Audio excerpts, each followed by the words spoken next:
नमस्कार। आयुक्तालय कॉलेज शिक्षा राजस्थान द्वारा शुरू किए गए ज्ञान सुधा कार्यक्रम में आप सभी का स्वागत है। आज हम इस वीडियो के द्वारा प्रतियोगी परीक्षाएं हेतु भूगोल विषय की तैयारी कैसे करें के बारे में चर्चा करेंगे विस्तार से।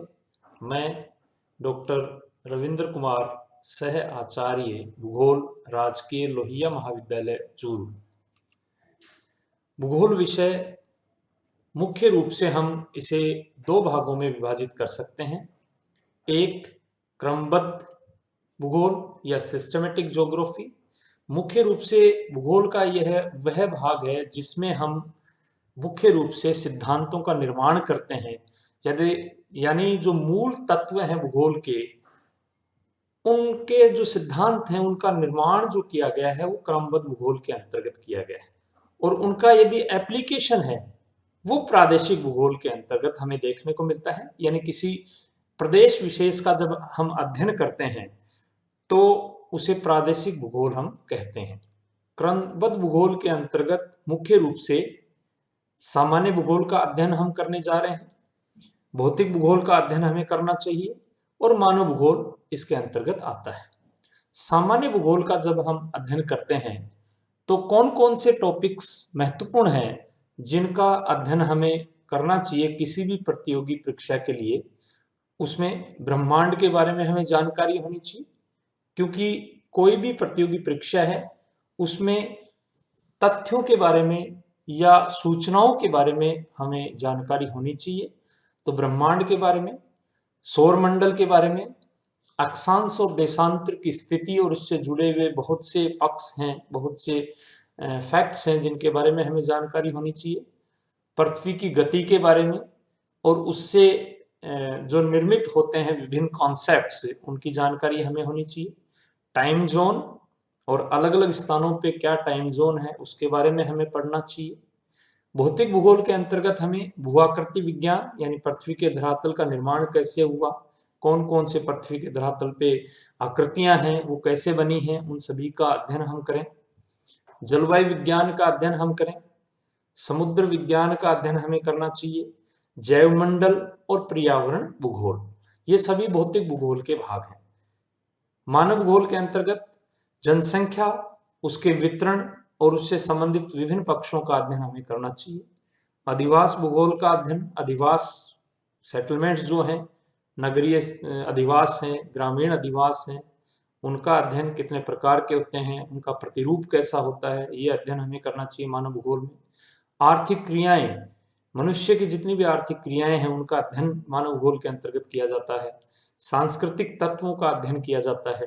ये सभी के सभी जो टॉपिक्स हैं ये हम क्रमबद्ध भूगोल के अंतर्गत पढ़ते हैं, जो सभी प्रतियोगी परीक्षाओं में काम आते हैं। आप देखें तो प्रादेशिक भूगोल के अंतर्गत मुख्य रूप से हमारे यहाँ पे जो प्रतियोगी परीक्षाओं में प्रश्न पूछे जाते हैं वो या तो भारत के भूगोल से संबंधित होते हैं या राजस्थान का भूगोल से संबंधित होते हैं। और इन दोनों ही जो भाग हैं इनमें जो मुख्य टॉपिक्स हैं जिनके बारे में प्रश्न पूछे जाते हैं वो ये हैं: परिचय है, भौतिक विभाजन है, अपवाह तंत्र है, जलवायु है, प्राकृतिक वनस्पति है, राष्ट्रीय पार्क, वन्य जीव, जल संसाधन, कृषि से संबंधित, उद्योगों से संबंधित, परिवहन से संबंधित और जनसंख्या से संबंधित प्रश्न नॉर्मली प्रतियोगी परीक्षाओं में पूछे जाते हैं। ये सभी मोटे तौर पर भूगोल विषय को हमने एक बांधने की कोशिश की है कि इतने टॉपिक्स कम से कम सामान्य रूप से जब हम भूगोल को पढ़ें तो हमें पढ़ने चाहिए। इसके अलावा अध्ययन के जो अन्य महत्वपूर्ण बिंदु हैं इनके अलावा और क्या हमें भूगोल के अंतर्गत पढ़ना चाहिए, जिसमें विश्व का भूगोल हमें पता होना चाहिए कि विश्व में विभिन्न प्रकार की क्रियाएं जो मनुष्य से जुड़ी हुई हैं, वितरण हैं, उनका अध्ययन हमें करना चाहिए। मानचित्र का अध्ययन अपने आप में भूगोल के अंतर्गत बड़ा ही महत्वपूर्ण है। बिना मानचित्र के अध्ययन के भूगोल का अध्ययन अपूर्ण माना गया है। यानी मानचित्र जो है वो अपने आप में, क्योंकि भूगोल अपने आप में एक तरह का स्पाशियल साइंस है तो उसके स्थानिक विज्ञान है, तो मानचित्रों के अध्ययन के बिना हम उस स्पाशियलिटी को हम इसमें अध्ययन नहीं कर पाएंगे। तो विश्व का भूगोल, वर्ल्ड ज्योग्राफी हम पढ़ें, और साथ ही मानचित्र अध्ययन एटलस के द्वारा हम कर सकते हैं। एटलस, विभिन्न प्रकार की एटलसेस हमें यहाँ देखने को मिलेंगी। मोटे तौर पर जो स्टूडेंट्स हैं हमारे, वो या तो स्टूडेंट एटलस जो आती है ऑक्सफोर्ड की, वो पढ़ते हैं, वो अपने आप में काफ़ी है, तो इसका अध्ययन आप कर सकते हैं। अन्य जो एटलसेस हैं उनका अध्ययन भी आप कर सकते हैं। एटलस का अध्ययन बड़ा महत्वपूर्ण है, ये मैं बार बार बता रहा हूँ। सामान्य भूगोल के अध्ययन के लिए हमें जो किताबें चाहिए मुख्य रूप से वो कौन कौन सी होनी चाहिए, कुछ विशेष बुक्स की हम बात करेंगे यहाँ पे। एनसीईआरटी की जितनी भी किताबें हैं जो 9th क्लास से लेकर और 12th क्लास तक हमारे सिलेबस में चलती हैं, भूगोल की जो किताबें हैं उनका अध्ययन हमें करना चाहिए, क्योंकि जो भी फैक्ट्स हैं, जो भी तथ्य हैं किसी भी विषय के, या विशेष रूप से क्योंकि हम भूगोल की बात कर रहे हैं, तो इन किताबों में वो तथ्य आसानी से, जो बेसिक्स हैं वो हमारे समझ में आएंगे। इसके अलावा कुछ महत्वपूर्ण बुक्स हैं जो हमारे बेसिक्स को क्लियर करने के लिए बड़ी महत्वपूर्ण हैं। चूंकि ये जो बुक्स हैं वो हिंदी में, हिंदी भाषा में नहीं मिलती हैं, फिर भी इनका अपने आप में महत्वपूर्ण है। एक बुक है जिसके बारे में मैं सजेशन आपको दूंगा, certificate physical and human geography by Goh Cheng Leong. ये बहुत ही अच्छी किताब है। आप इस किताब को देखेंगे, पढ़ेंगे, हो सकता है कि आपको माध्यम की समस्या आ जाए, लेकिन फिर भी इस किताब के अंदर जो डायग्राम्स दिए हुए हैं उससे आप बेसिक्स को आसानी से समझ सकते हैं। इसको एक बार देखें, बहुत ज़रूरी है। इसके अलावा एक और बुक आती है, फिजिकल ज्योग्राफी इन डायग्राम्स। आर बी बनेट की ये किताब है। ये इस प्रकार की किताब है। ये किताब भी भूगोल के जो विद्यार्थी हैं, जो सही मायने में भूगोल को समझना चाहते हैं, उनके लिए बहुत जरूरी है, क्योंकि नाम इसका है फिजिकल ज्योग्राफी इन डायग्राम्स। तो डायग्राम्स के माध्यम से इस किताब के अंदर जो बेसिक्स हैं ज्योग्राफी के, उनको बहुत ही अच्छे से समझाया गया है। और एक जो महत्वपूर्ण पक्ष है भूगोल के अध्ययन का, वो है एटलस। एटलस को पढ़ना हम ना भूलें यदि हम ज्योग्राफी पढ़ते हैं तो। यहाँ मैं उन सभी साथियों से भी गुजारिश करूंगा जो स्कूल में अध्ययन करवाते हैं, कॉलेज में अध्ययन करवाते हैं, क्योंकि मैं हमेशा ये मानता हूँ कि स्कूल के अंदर भी हमें एटलस के ऊपर ध्यान देने की आवश्यकता है। स्कूल से ही यदि बच्चा एटलस को देखने लग जाए, पढ़ने लग जाए, तो बहुत आसान हो जाता आगे उसके लिए भूगोल पढ़ना। एटलस का अध्ययन हमें करना चाहिए, बहुत जरूरी है। हम देखेंगे कि किस प्रकार से हम एटलस को पढ़ सकते हैं। इसके अलावा ये कुछ महत्वपूर्ण किताबें थी। इनके अलावा और जो बुक्स हैं जो हमें पढ़नी चाहिए, भौतिक भूगोल है, बड़ा लंबा जो भाग है वो कवर करता है ज्योग्राफी का। तो भौतिक भूगोल में एक बुक है जो भौतिक भूगोल सविंदर सिंह के नाम से आती है। ये बहुत अच्छी किताब है। इसके अंदर आप भूआकृति विज्ञान भी पढ़ सकते हैं, जलवायु विज्ञान भी पढ़ सकते हैं, और साथ में समुद्र विज्ञान भी इसमें आपको मिल जाएगा। यानी सामान्य प्रतियोगी परीक्षाओं के लिए जो आपको चाहिए वो इस किताब में आपको मिल जाएगा। मानव भूगोल का अध्ययन करने के लिए बुक आती है मानव भूगोल माजिद हुसैन की, इसका अध्ययन आप कर सकते हैं, बहुत अच्छी किताब है। भारत का भूगोल के लिए बहुत सी किताबें आपको मार्केट में मिल जाएंगी, लेकिन चूंकि एनसीईआरटी की यदि आप किताब पढ़ते हैं भारत का भूगोल की, तो उसमें बहुत सा मैटर है। और उसके अलावा आप जब थोड़ा और उसको गहराई से पढ़ना चाहते हैं, तो एक किताब आती है भारत का वृहद भूगोल, डी.आर. खुल्लर की। ये अच्छी किताब है। यदि ये अवेलेबल नहीं हो तो माजिद हुसैन की भारत का भूगोल की किताब आती है, वो भी अच्छी किताब है। आप कोई भी एक किताब पढ़ सकते हैं। आप बुक कम एक ही पढ़ें, उसको बार बार पढ़ने की आदत ज्यादा डालें। एक जो पोर्शन है, जो राजस्थान में जितनी भी प्रतियोगिता परीक्षाएं हैं उनमें राजस्थान का भूगोल से प्रश्न निश्चित रूप से पूछे जाते हैं, इसलिए राजस्थान का भूगोल के ऊपर जो बुक है, एल.आर. भल्ला की जो किताब है, वो हमें पढ़नी चाहिए। ये बहुत अच्छी किताब है, इसका अध्ययन हम कर सकते हैं। इसके अलावा हम जो फोकस कर रहे हैं, एटलस का अध्ययन हमें कैसे करना चाहिए, क्योंकि एटलस के बिना भूगोल को पढ़ना बड़ा मुश्किल है। दो महत्वपूर्ण बातें हैं जो यहाँ ध्यान देने वाली हैं। एक तो एटलस हमें इसलिए पढ़ना चाहिए क्योंकि एटलस पर आधारित बहुत से प्रश्न हमारी परीक्षाओं में आते हैं। दूसरा इसलिए पढ़ना चाहिए कि हम भूगोल जब पढ़ते हैं तो जब भी वितरण पढ़ते हैं विभिन्न आर्थिक गतिविधियों का वितरण पढ़ते हैं मनुष्य से जुड़ी हुई, तो बहुत से ऐसे स्थानों का नाम हमारे सामने आता है। यदि हम एटलस को आधार बना के उस स्पाशियल अध्ययन को करें या वितरण के अध्ययन को करें, तो बहुत आसान हो जाता है उन स्थानों को याद करना। यदि एटलस में उन स्थानों को देखेंगे हम, तो वो बहुत आसानी से हमारे याद हो जाते हैं। तो एटलस के अध्ययन का महत्व बताने के लिए हम कुछ विभिन्न जो प्रतियोगी परीक्षाएं हैं उनके प्रश्नों को यहाँ देखेंगे कि किस प्रकार के प्रश्न एटलस पर आधारित पूछे जाते हैं और किस तरह से हम उनका अध्ययन कर सकते हैं। उससे पहले एटलस का अध्ययन हमें कैसे करना चाहिए। एटलस का अध्ययन आपको अपने मूल समय में करने की आवश्यकता नहीं है। जब आप थोड़ा फ्री हो, जब आपके पास आप बहुत ज़्यादा समय तक पढ़ रहे हैं और आपको अब थोड़ा सा टाइम, रिसेस का टाइम चाहिए, आप चाहते हैं कि मूल अध्ययन से थोड़ा हम हटके रेस्ट करें, तो उस समय भी आप एटलस पढ़ सकते हैं। एटलस आप कुछ देखते हुए पढ़ सकते हैं, फ्री हो तब पढ़ सकते हैं। उसको कैसे पढ़ें ये बहुत ज़रूरी है। एटलस का अध्ययन यदि व्यवस्थित तरीके से किया जाए तो ये बहुत आसान हो जाता है। सबसे पहले हमें एटलस में अलग अलग महाद्वीपों का अध्ययन करना चाहिए। सबसे पहले एक महाद्वीप को लें और उस महाद्वीप के अंदर मौजूद जितने भी भौगोलिक तत्व हैं उनका अध्ययन सबसे पहले करें। चूंकि जितने भी महाद्वीप हैं उनमें हम देखें तो नॉर्थ अमेरिका ऐसा महाद्वीप है जिसमें देश भी कम है और आसानी से हम उसका अध्ययन शुरू कर सकते हैं। आसान रहेगा शुरुआत करने के लिए। तो सबसे पहले सबसे सरल क्षेत्र का अध्ययन किया जाना चाहिए और हम उत्तरी अमेरिका महाद्वीप के अध्ययन से इसकी शुरुआत कर सकते हैं। ये आप सब जानते हैं उत्तरी अमेरिका, और कैसे हम उत्तरी अमेरिका महाद्वीप का अध्ययन कर सकते हैं। ये उत्तरी अमेरिका महाद्वीप का मानचित्र है आपके सामने। ये भौतिक मानचित्र है उत्तरी अमेरिका का, और इसमें जो मानचित्र, जो भी महाद्वीप आप लें पढ़ने के लिए, उसमें जो महत्वपूर्ण मुख्य जो तत्व हैं जिनका अध्ययन हमें करना चाहिए वो ये है कि वहाँ मौजूद विभिन्न देशों की राजधानियाँ, उनकी लोकेशन हमें पढ़नी चाहिए।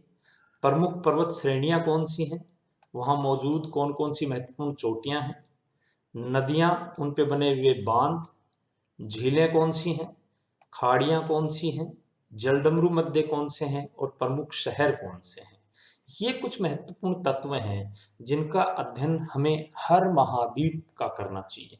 तो सबसे पहले एक महाद्वीप लें और उसके अंदर फिर इन सभी मुख्य तत्वों का अध्ययन आप कर लें। फिर दूसरा महाद्वीप लें, फिर इस तरह से आप पूरे महाद्वीपों को कवर कर सकते हैं। और फिर महासागरों को आप देख सकते हैं। महासागरों में मुख्य रूप से आपको वहां मौजूद विभिन्न द्वीप समूहों का अध्ययन करना है कि कौन कौन से मुख्य द्वीप समूह कहाँ कहाँ स्थित हैं। आप देखिए उत्तरी अमेरिका में प्रमुख पर्वत श्रेणियों के यदि बारे में हम देखें तो कौन कौन सी हैं। सबसे पहले हम एटलस देखना शुरू करें तो यहाँ आप देखेंगे कि ये मुख्य पर्वत श्रेणियां हैं उत्तरी अमेरिका महाद्वीप में, जिसमें सबसे महत्वपूर्ण है रोकीज माउंटेन्स, ये कोस्ट रेंजेस हैं। आप देखेंगे एप्लेचियन, बहुत पुराना पर्वत श्रेणी है, ये कनाडियन शील्ड है। ये आप देखें ब्रुक्स रेंजेस, अलास्का रेंजेस, ये सियरा नेवदा, ये सियरा मैड्रस। इस प्रकार से महत्वपूर्ण जो पर्वत श्रेणियां हैं वो अमेरिका की यहाँ हमें दिखाई गई हैं। ये इस मानचित्र से आप इसको आसानी से देख सकते हैं। इसको आप देख सकते हैं कि कौन कौन सी मुख्य पर्वत चोटियां हैं वो भी इसमें दिख रही हैं। माउंट एल्बर्ट आपके सामने ये दिख रहा है आपको। इसी तरह से माउंट लोगन है, काफी ऊंची चोटी है रॉकीज पर्वत श्रृंखला में। ये मैकेंजी माउंटेन्स हैं, अलास्का रेंजेस हैं। ये इधर देखेंगे तो एल्यूशियन आइलैंड्स हैं जो पश्चिम की तरफ जाते हैं, अलास्का पेनिनसुला इसको कहते हैं। तो जब आप एटलस को पढ़ना शुरू करेंगे तो बहुत सी नई चीजें आपके सामने आपको देखने को इसमें मिल जाएंगी। इसके अलावा आप आगे बढ़ेंगे तो जो मुख्य नदियां हैं और झीलें हैं अमेरिका की, ये देखिए आप इस मानचित्र से, एटलस में इसी तरह से मानचित्र आप देखेंगे कि सबसे पहले कौन कौन सी नदियां हैं उनको आप देखें। ये देखिए मिसिसिपी नदी है जो गल्फ ऑफ मैक्सिको में गिरती है। फिर मिसूरी इसकी सहायक नदी है, ओहियो इसकी सहायक नदी है, सेंट लॉरेंस नदी है जो महान झीलों से आपके अटलांटिक सागर को जोड़ती है, महासागर को जोड़ती है। इसके अलावा रियो ग्रांडे, कोलोराडो नदी बड़ी महत्वपूर्ण नदी है, कोलंबिया नदी, फ्रेजर, ये मैकेंजी नदी है, ये चर्चिल नदी है, ये यूकोन नदी है, इस भाग को यूकोन टेरिटरी के नाम से भी जाना जाता है। तो इस प्रकार से आप आसपास भी और देखेंगे तो गल्फ ऑफ अलास्का ये रहा, बेरिंग सी है ये, आप देखिए बेफोर्ट सी है, आर्कटिक सागर आ जाता है इधर, बैफिन बे, लेब्राडोर सी, हडसन बे, ये देखिए हडसन बे। तो इस प्रकार से हम एटलस को पढ़ना शुरू कर सकते हैं, किसी भी एक महाद्वीप को ले लें आप और उसका अध्ययन शुरू कर सकते हैं। ये देखिए नदियों के साथ साथ कुछ झीलें भी यहाँ दिखाई गई हैं, आप देखेंगे। ये देखिए ग्रेट बियर लेक कनाडा में है, ग्रेट स्लेव लेक यहाँ आपको दिख रही है, रेंडियर लेक, लेक अथाबास्का, ये बड़ी महत्वपूर्ण जो सभी की सभी कनाडा में स्थित हैं। इसके अलावा यूएसए में आप देखेंगे तो महान झीलें हैं, वो बड़ी इंपॉर्टेंट है, उनके ऊपर बहुत बार प्रश्न पूछा जाता है।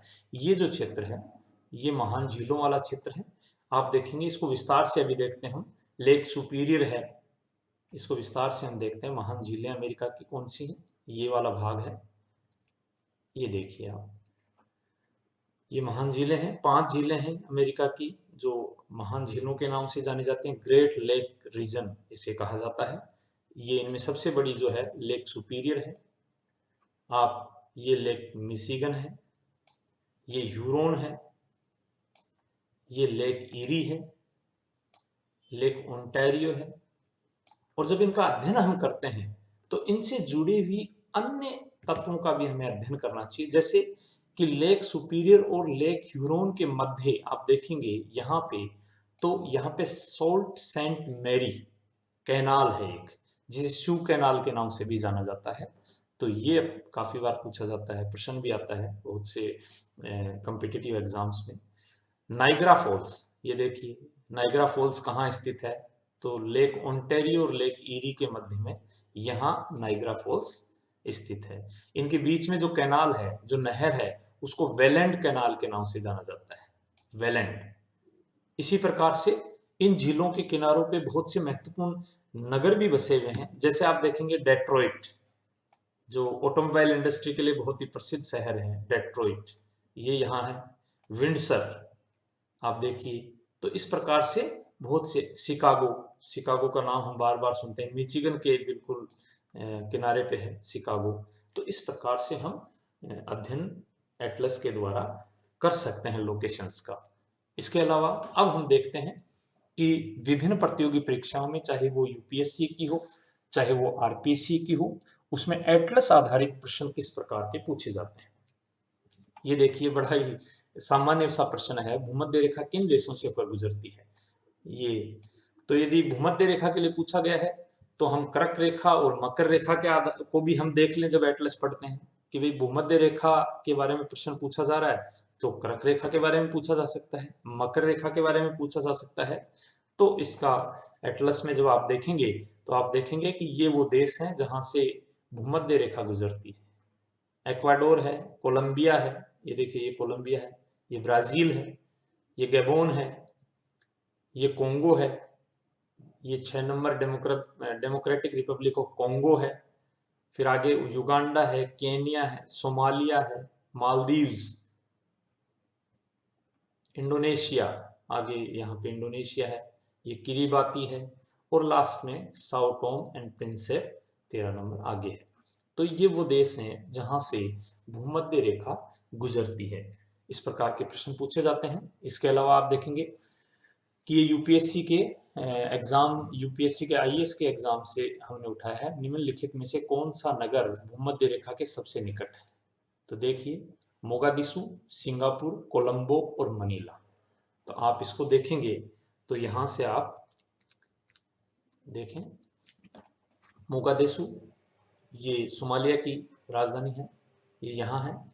इसके अलावा आप देखेंगे कि कोलंबो, ये इक्वेटर से बहुत दूर है।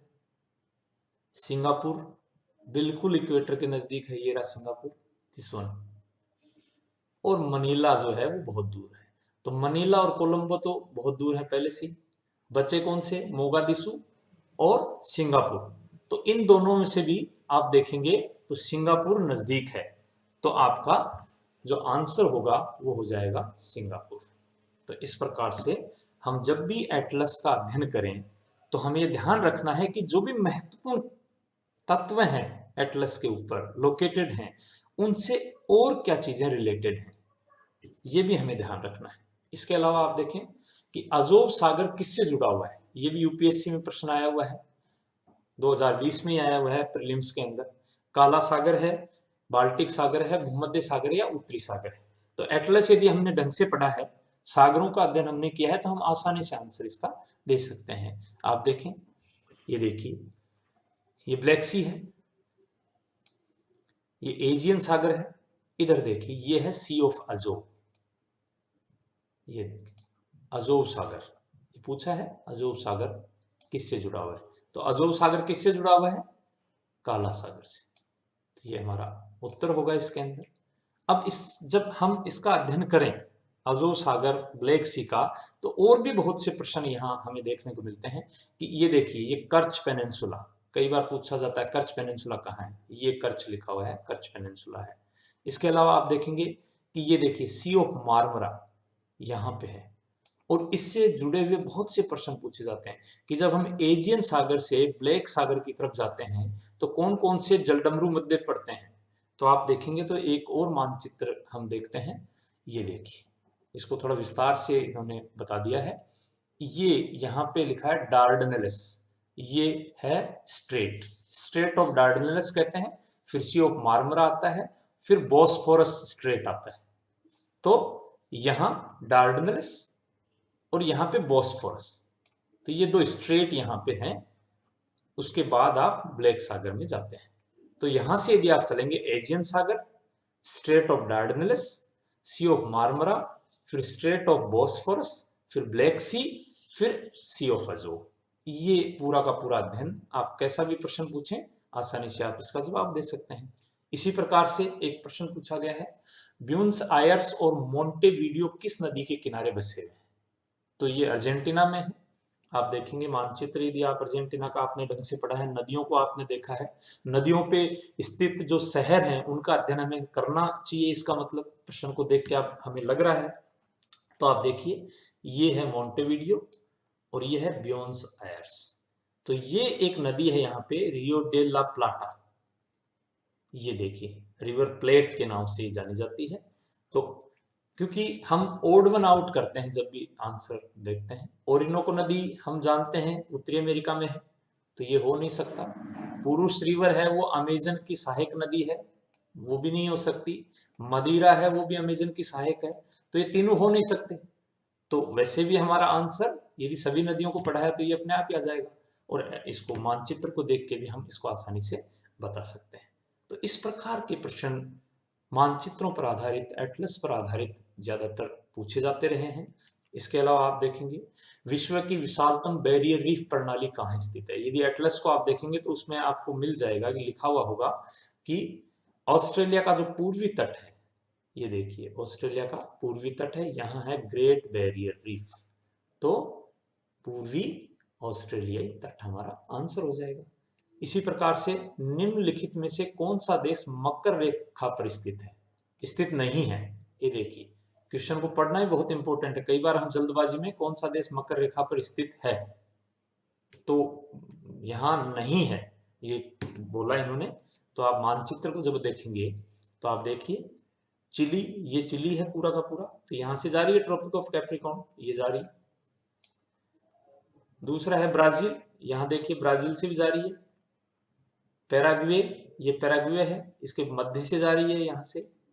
और बाद में है यूरुग्वे, यूरुग्वे यहाँ है, ये देखिए दिस इज यूरुग्वे, तो इसका मतलब इससे नहीं जा रही, तो हमारा आंसर ये हो गया।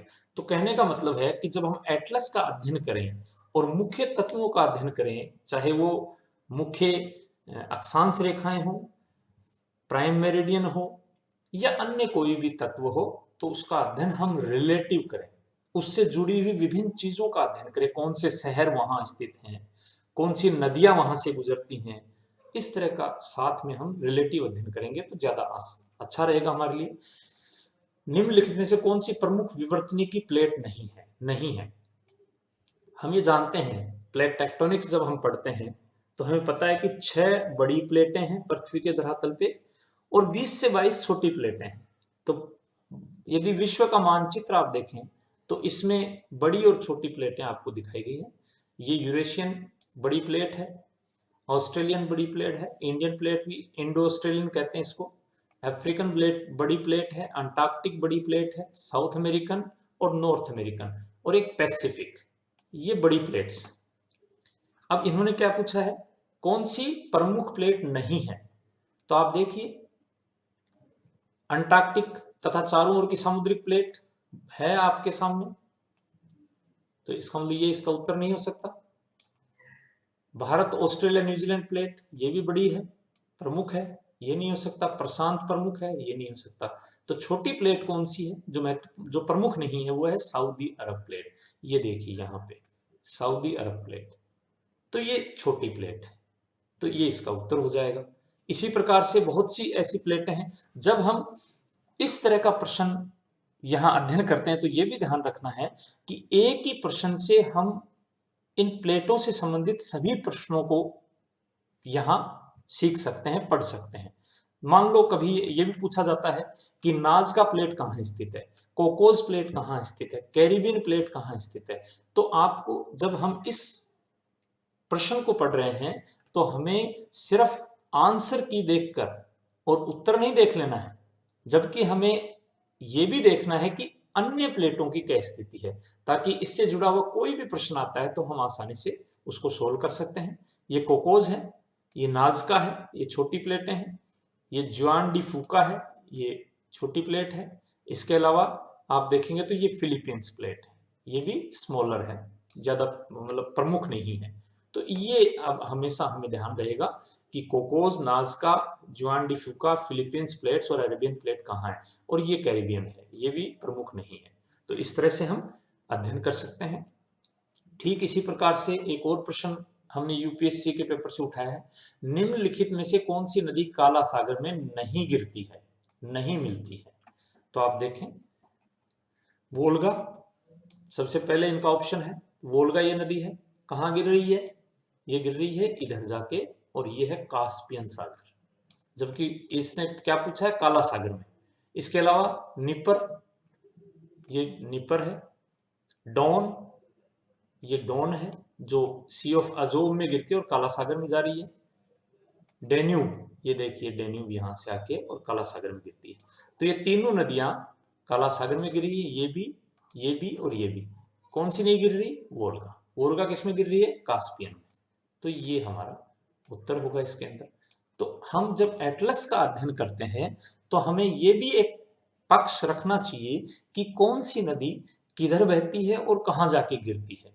तो इस तरह के प्रश्न पूछे जाते हैं एटलस आधारित। इसके बाद हम देखेंगे कि निम्नलिखित युग्मों पर विचार कीजिए। ये नदी दी हुई है हमारी और कहाँ जाकर गिरती है, तो मिकोंग नदी है सबसे पहले, ये हम देखते हैं मिकोंग नदी। तो मिकोंग नदी कहाँ बताया इन्होंने, अंडमान सागर, जबकि ये कहाँ गिर रही है, ये देखिए गल्फ ऑफ थाईलैंड। अंडमान सागर कहाँ है, यहाँ पे। इसका मतलब ये इसका उत्तर सही नहीं है, सही मैच नहीं है। थेम्स नदी, ये देखिए थेम्स नदी कहाँ, इरिस सागर यहाँ है, जबकि थेम्स नदी किधर जा रही है, इधर नॉर्थ सी की तरफ। तो ये भी इसका सही उत्तर नहीं है।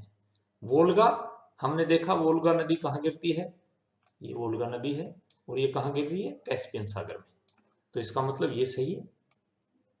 जम्बेजी, जम्बेजी नदी को आप देखिए, ये जम्बेजी नदी जो यहां से होती हुई यहां गिरती है, इंडियन ओशन, ये रहा इंडियन ओशन। तो इसका मतलब ये भी इसका सही है।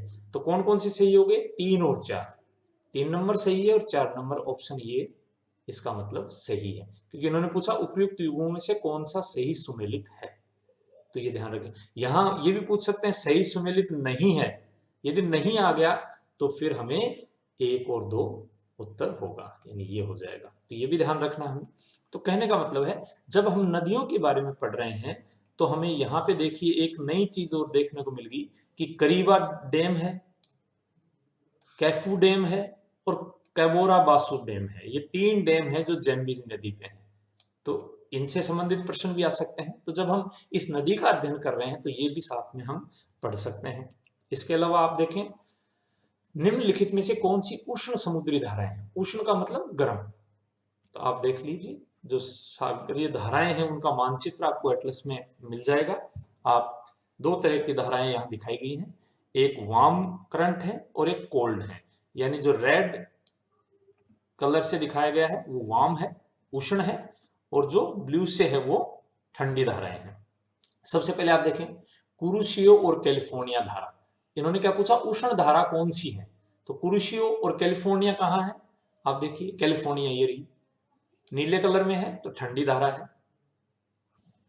तो इसका मतलब ये नहीं है, कुरुशियो दोनों का कॉम्बिनेशन नहीं बैठ रहा, तो ये भी नहीं है, ये गलत है। उत्तरी अटलांटिक अक्वा और ब्राजील धारा कहाँ है? ये तो ब्राजील है। और उत्तरी अटलांटिक यहाँ, ये देखिए ये रही उत्तरी अटलांटिक। तो ये दोनों क्या है? उष्ण है। ये भी उष्ण है और ये भी उष्ण है।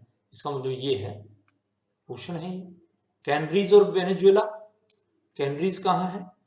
कैनरीज ये रही, ठंडी जलधारा है। वेनेजुएला ठंडी जलधारा है, तो ये भी सही नहीं है।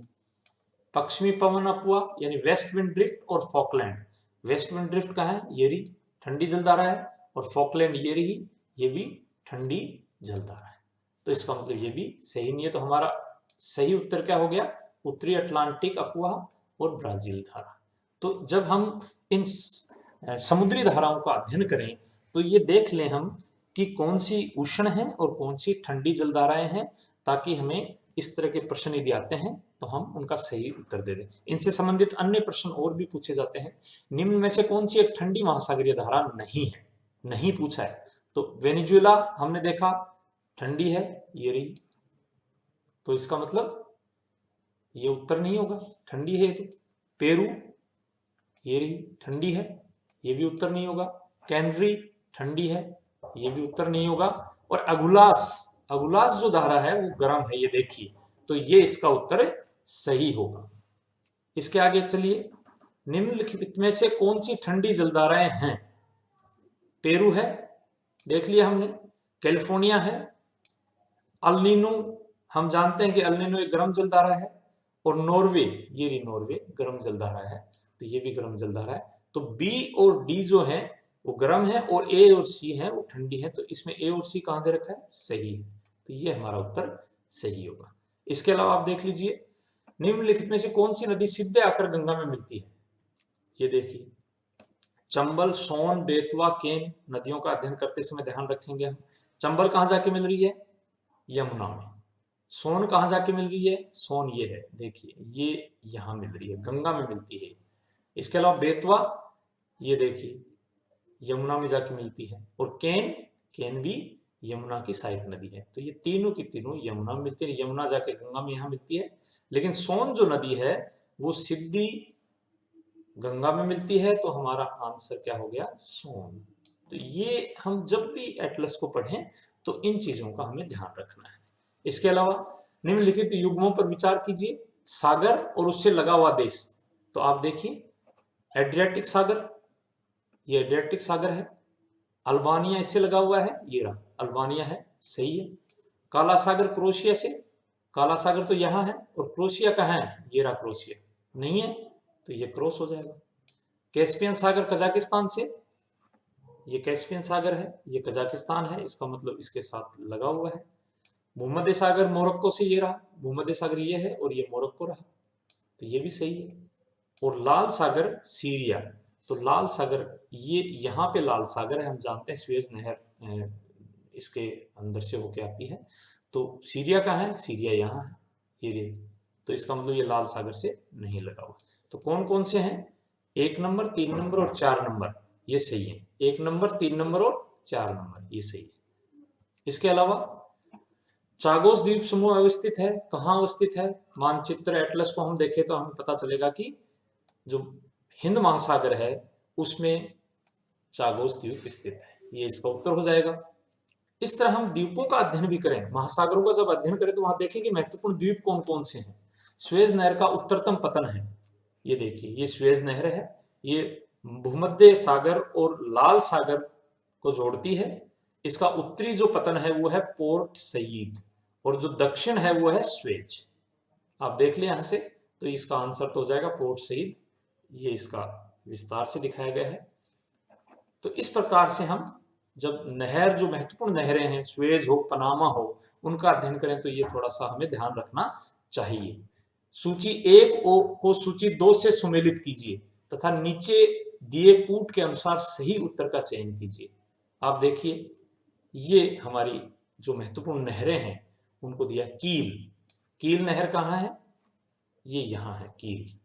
ये देखिए, बाल्टिक सागर को उत्तरी सागर की तरफ जोड़ती है। तो बाल्टिक सागर कहाँ है? ये रहा बाल्टिक सागर। ये एल्ब ज्वार नदी, क्योंकि यहां से एल्ब नदी आती है तो उससे जोड़ती है, तो इसका ये मैच हो गया। शू कैनाल मैंने आपको बताया था, यहाँ है शू लॉक्स। तो ये क्या करती है? सुपीरियर झील को लेक ह्यूरोन से जोड़ती है। ये देखिए, सुपीरियर और ह्यूरोन झील, तो ये यहाँ आ गया। पनामा कैनाल, ये देखिए पनामा क्या कर रहा है? अटलांटिक सागर और पैसिफिक सागर को, ये रहा। और स्वेज नहर भूमध्य सागर और लाल सागर को, ये इसमें। तो ए का सेकंड हो गया, ए का सेकंड, बी का फोर्थ, सी का थर्ड और डी का 1। तो ये इसका आंसर हो गया। तो इस प्रकार से हम एटलस के आधार पे बहुत से प्रश्नों का भूगोल में सही उत्तर दे सकते हैं। उसका एटलस का अध्ययन हमें करना बहुत जरूरी है, बहुत ही माइन्यूटली। ये देखिए, भारत का मानचित्र है, एटलस में इसको पढ़ सकते हैं। एटलस में भारत की मृदाओं के बारे में दिया होता है एक मानचित्र। तो इसमें लिखा है, ऊपर दिए गए मानचित्र में चिन्हित क्षेत्र निम्नलिखित में से किस प्रकार की मृदा का सूचक है? तो आप देखिए एटलस, ये देखिए एटलस और इसमें मानचित्र, ये यहाँ पे देखिए, ये जो है इस मृदा को इस मानचित्र में दिखाया गया है। ये कौन सी मृदाएं हैं, इसको यदि आप देखेंगे तो आपको पता चल जाएगा कि ये जो हैं, ये वाली है ग्रे एंड ब्राउन। तो ग्रे एंड ब्राउन कौन सी होगी? धूसर तथा भूरी मृदा। तो ये इसका उत्तर हो जाएगा। ये सिविल सर्विसेज में प्रीलिम्स में पूछा गया क्वेश्चन है जो आपके सामने। इसके अलावा ये देखिए, ये एक प्रश्न आया है कि ऊपर दिए गए मानचित्र में ऑस्ट्रेलिया के सीमावर्ती 4 सागर हैं। 1 नंबर, 2 नंबर, 3 नंबर, 4 नंबर उनको दिया हुआ है, और यहाँ पे उनको ABCD दिया हुआ है। अराफुरा सागर ए है, कोरल सागर बी है, कारपेंट्रिया खाड़ी सी है और डी है तिमोर सागर। अब ये मानचित्र में आप देखिए कि ए है, 1 है, वो क्या है? तिमोर सी। तो तिमोर सी कहाँ है? डी। तो डी का 1 होगा, डी का 1 होगा। ये 2 हो सकते हैं इसका मतलब। इसके अलावा 2 का आराफुरा सागर, तो आराफुरा सागर कहाँ है? ए पे है, तो ए का 2 सेम रह गया, इसको पता नहीं कर सकते। 3 नंबर गल्फ ऑफ कारपेंट्रिया खाड़ी सी का 3 नंबर, ये सही। तो इसका मतलब B is the right answer. इसी प्रकार ये एटलस को किस तरह से पढ़ना चाहिए, किस प्रकार के प्रश्न इसमें आते हैं, ये हमने यहाँ देखा। ये जितने भी बुक्स और जितने भी प्रश्न हमने बात की है वो भूगोल विभिन्न प्रतियोगी परीक्षाओं में जो आती है उसके अध्ययन के लिए था। लेकिन मूल रूप से जो भूगोल के विद्यार्थी हैं जिनको नेट देना होता है, कॉलेजेस में असिस्टेंट प्रोफेसर का एग्जाम देना होता है, या भूगोल से संबंधित कोई एग्जाम देना होता है, तो उसके लिए हमें और कुछ बुक्स पढ़नी पड़ती हैं। जैसे विश्वविद्यालय अनुदान आयोग के द्वारा जो नेट का सिलेबस निर्धारित है उसकी 10 इकाइयां हमारे सामने हैं। उनके लिए कौन कौन सी बुक्स हमें मुख्य रूप से पढ़नी चाहिए, तो आप देख सकते हैं। भूआकृति विज्ञान शैलेंद्र सिंह की किताब, जलवायु विज्ञान DS लाल की किताब आप पढ़ सकते हैं। समुद्र विज्ञान के लिए शैलेंद्र सिंह की किताब, यानी भौतिक भूगोल की जो किताब है शैलेंद्र सिंह की, उसके अंदर इसका अध्ययन आसानी से हो जाएगा। पर्यावरण भूगोल है, वो भी शैलेंद्र सिंह की अलग से किताब आती है, उसका अध्ययन आप करें। जनसंख्या भूगोल के लिए RC चांदना की किताब आती है, काफी अच्छी बुक है, उसका अध्ययन आप विस्तार से कर सकते हैं। राजनीतिक भूगोल की RD दीक्षित की किताब आती है, उसका अध्ययन आप कर सकते हैं। भौगोलिक चिंतन एक बड़ा महत्वपूर्ण भाग है, भूगोल के विद्यार्थियों के लिए बड़ा डिफिकल्ट पड़ता है। तो RD दीक्षित और माजिद हुसैन 2 किताबें इसमें आती हैं जो मध्यकालीन भौगोलिक चिंतन का जो इतिहास है उसका अध्ययन आप माजिद हुसैन की किताब से कर सकते हैं, और जो आधुनिक जो भूगोल का अध्ययन है वो आप आर.डी. दीक्षित की बुक से कर सकते हैं। इसको कंबाइन करके आप इसको पढ़ेंगे तो आपको बहुत ज़्यादा फायदा होगा। भौगोलिक तकनीक के बारे में या प्रायोगिक के बारे में यदि कोई किताब आप पढ़ना चाहेंगे तो जेपी शर्मा की किताब है, बहुत अच्छी किताब है, उसका अध्ययन आप कर सकते हैं। भारत के भूगोल के लिए बहुत सी किताबें हैं जिसमें आर.डी. खुल्लर, माजिद हुसैन, बी.सी. जाट, ये सभी किताबें, इनमें से कोई भी एक किताब आप पढ़ सकते हैं। इन सब के अलावा आपको ये भी करना चाहिए कि कोई भी एक गाइड आप पढ़ सकते हैं। बहुत सी गाइड आती हैं, खुल्लर की गाइड आती है, माजिद हुसैन की गाइड आती है, अन्य और भी गाइड्स आती हैं, उनमें से एक गाइड आप अपने रेफरेंस के लिए इसमें पढ़ सकते हैं। इसके अलावा क्योंकि बहुत से पोर्शन इसके अंदर आप देखते हैं कि है नहीं, जैसे अधिवास भूगोल है, आर्थिक गतिविधियां, क्षेत्र विकास का भूगोल, सांस्कृतिक सामाजिक भूगोल है, ये इसमें शामिल नहीं है क्योंकि इनके लिए कोई विशेष इतनी अच्छी बुक्स हमें मिलती नहीं आसानी से। तो जो भी गैप्स हैं उनके अध्ययन के लिए और अपने आप को और अच्छा भूगोल के बारे में जानकारी प्राप्त करने के लिए एक बुक मैं यहाँ आपके सजेस्ट कर रहा हूँ जिसको कोई भी भूगोल पढ़ने वाला विद्यार्थी मिस नहीं करे। ये बहुत अच्छी किताब है और यदि आप इस किताब को छोड़ते हैं तो आपको विभिन्न परीक्षाओं में, विशेष रूप से यदि आप असिस्टेंट प्रोफेसर कॉलेज एजुकेशन या नेट का एग्जाम देते हैं तो आपको, यदि इस किताब को आप नहीं पढ़ते हैं तो दिक्कत होती है। ये बहुत अच्छी किताब है। Economic and social geography novels and wiring की है किताब है और रूपा मेड सिंपल बुक्स की सीरीज के रूप में ये हमारे सामने उपलब्ध होती है। बहुत से प्रश्न हैं, ट्रांसपोर्ट ज्योग्राफी है, पॉपुलेशन ज्योग्राफी है, माइग्रेशन पे है, बहुत सी थ्योरीज हैं, इंडस्ट्रियल थ्योरीज हैं, आपके एग्रीकल्चर थ्योरीज हैं, उनको बहुत ही अच्छे तरीके से इस किताब में दिखाया गया है। कुछ उदाहरण मैं आपके सामने रखूंगा क्यों ये महत्वपूर्ण है ये किताब। आप देखेंगे कि ये कुछ प्रश्न हैं जो मैंने आपके सामने रखे हैं, ये सभी के सभी प्रश्न 2014 में जो राजस्थान में कॉलेज एजुकेशन के असिस्टेंट प्रोफेसर का एग्जाम हुआ उससे मैंने ये प्रश्न उठाए हैं। आप देख लीजिए, क्रिस्टोलर का केंद्रीय स्थान सिद्धांत जिस अभिधारणा पर आधारित नहीं है वह है, ये प्रश्न है। क्रिस्टोलर के अनुसार विपणन सिद्धांत के आधार पर क का मान होता है, ये देख लीजिए। मार्कोव चैन मॉडल के बारे में, लोरेंस कर्व के बारे में, आप ये कुछ बुक्स हैं और इनके ऑथर्स हैं, इनके बारे में मैच द फॉलोइंग आया है क्वेश्चन। एक आया है कि अपने औद्योगिक अवस्थिति मॉडल के लिए वेबर ने प्रयोग किसका किया। हम सब जानते हैं कि आइसोडेफन का किया। ये कितने अच्छे तरीके से इस किताब में आपके सामने दिए हुए हैं, उस बुक के कुछ पेजेस में आपके सामने रख रहा हूँ, इन्हीं प्रश्नों से संबंधित आप देख लीजिए। ये क्रिस्टोलर के सेंट्रल प्लेस थ्योरी में जो उन्होंने सरफेस बताया, इसमें लिखा हुआ है the idealized region should be thought of as being completely uniform in respect of terrain, climate and soils. तो आप पीछे जाएंगे तो आप देखेंगे कि ये क्षेत्र में सर्वत्र समतल मैदान होना चाहिए, दिया हुआ है। उपजाऊ मृदा होनी चाहिए, दिया हुआ है। जलवायु परिस्थिति होनी चाहिए, दिया हुआ है। ये नहीं दिया हुआ तो इसका उत्तर ये हो जाएगा। ठीक इसी प्रकार से आप देखेंगे, ये देखिए मार्केटिंग प्रिंसिपल K3, ये साफ दिया हुआ है, इसके अंदर अच्छे से दिया हुआ है, हम अच्छे से पढ़ सकते हैं इसको। उसमें K3 का पूछा था उन्होंने कि मार्केटिंग प्रिंसिपल जो है विपणन सिद्धांत के आधार पर K का मान क्या होगा, तो 3 होगा।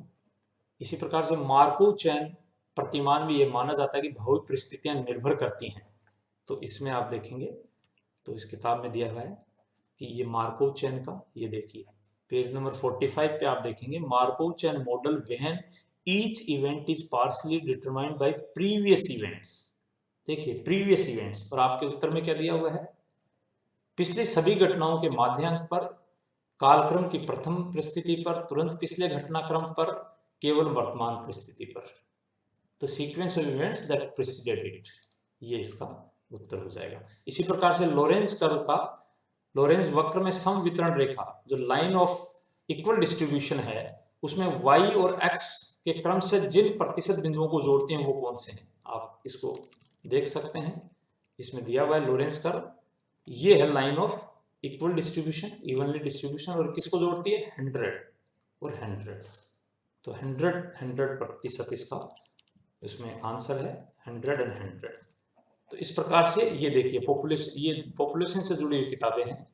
आपको सभी जो इसकी रेफरेंसेज हैं फर्दर रीडिंग्स के बारे में दी हुई हैं, ये देखिए इसमें दी हुई हैं। ये क्लार्क की पॉपुलेशन ज्योग्राफी, ट्रेवार्था की ज्योग्राफी ऑफ पॉपुलेशन, स्टैम्प की the geography of life and death, and Zelensky की प्रोलॉग टू पॉपुलेशन ज्योग्राफी। और ये तो एक उदाहरण है किताबों के बारे में। इसमें जितनी भी बुक्स दी हैं इस किताब के अंदर, उनमें से 2 या 3 प्रश्न हमेशा मैंने परीक्षाओं में देखे हैं। तो इसमें जो सजेस्टेड रीडिंग्स दी हुई हैं उनके अंदर जो महत्वपूर्ण बुक्स हैं उनको आप अंडरलाइन कर लें जब पढ़ते हैं, तो ये बहुत जरूरी है। तो इसमें आप देख लीजिए, ये इसी प्रकार से हमें दिया है एल.डी. स्टैम्प की, जेलेंस्की, क्लार्क और ट्रेवार्थ। इसी प्रकार से आइसोडेफन का ये हम जानते ही हैं कि ये इस किताब के अंदर पूरा डायग्राम बना के बताया हुआ है, क्रिटिकल आइसोडेफेंस। तो ये इसका आइसोडेफन इसका उत्तर होगा।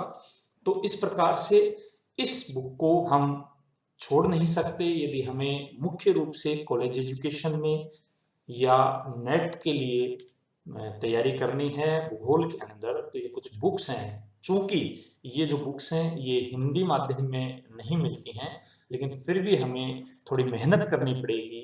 मेहनत के बिना तो हमें कुछ प्राप्त होना नहीं है। तो ये कोशिश करें, आप इनको पढ़ने की कोशिश करें। डायग्राम से ज़्यादातर तो आसानी से आप सीख सकते हैं, इनको कोई ऐसी दिक्कत आने वाली नहीं है। तो इसी के साथ सभी का धन्यवाद। और यदि आपको कुछ बातें जहन में आती हैं, समझ में आती हैं, हमारा वीडियो अच्छा लगता है, तो हमारे जो चैनल है कॉलेज एजुकेशन का ज्ञान सुधा चैनल, उसे कृपया लाइक करें और सब्सक्राइब करें। Thank you.